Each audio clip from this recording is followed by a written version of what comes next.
السلام عليكم ورحمة الله وبركاته. عاملين ايه؟ يا رب تكونوا بخير. وحشتوني جدا جدا من الحلقة اللي فاتت. جايلكم النهاردة بحلقة جديدة ومميزة جدا.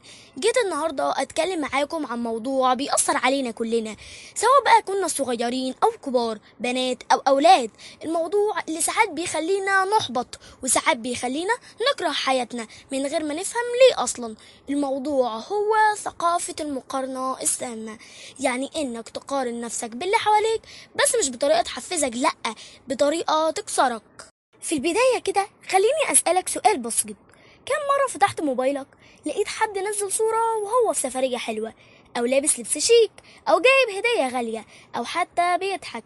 كم مرة حسيت إنك متأخر، إنك أقل، إنك مش ناجح كفاية؟ السوشيال ميديا خلت حياتنا دايما تحت الميكروسكوب. كل واحد بقى يقارن نفسه بكل الناس، حتى لو هو مش واخد باله. عقله الباطن بيقارن طول الوقت. ويا ترى تفتكروا احنا ليه بنقارن نفسنا بناس تانيين؟ الإجابة علشان احنا بشر، وعلشان دايما شايفين ان عشب عند الجيران اخضر اكتر.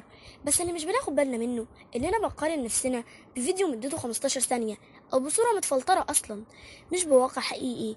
انت شايف واحد فرحان بس مش شايف دموعه اللي نزلت امبارح.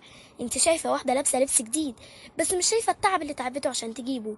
انت شايف ناس نجحوا بس مش شايفة الرفض ولا الخوف ولا قلة النوم اللي عدوا بيه. تفتكروا هل المقارنة بتأثر علينا؟ يعني المقارنة بتعمل فينا ايه؟ اولا بتخلينا نحس اننا مش كفاية. تاني حاجة بقى بننسى الحاجات الحلوة اللي عندنا. وتالت حاجة بنفقد الرضا. ورابع حاجة بنوصل لمرحلة إننا بنزعل من غير سبب. والأخطر إن المقارنة بتخلينا نتوقف، يعني بدل ما نكمل ونجتهد بنقف مكاننا ونقول أنا ماليش لازمة، أو أنا عمري ما هوصل زيهم. ازاي نخرج من دايرة المقارنة؟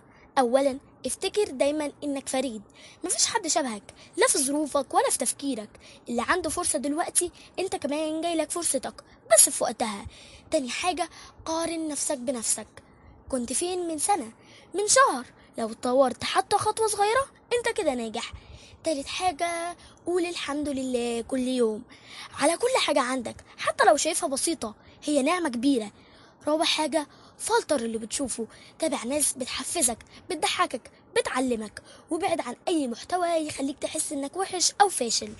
خامسا بقى اوعى تبص لغيرك بعين الحسد، لان اللي عنده حاجة ممكن يكون محروم من حاجات تانية كتير، وانت اكيد عندك حاجات هو بيتمناها.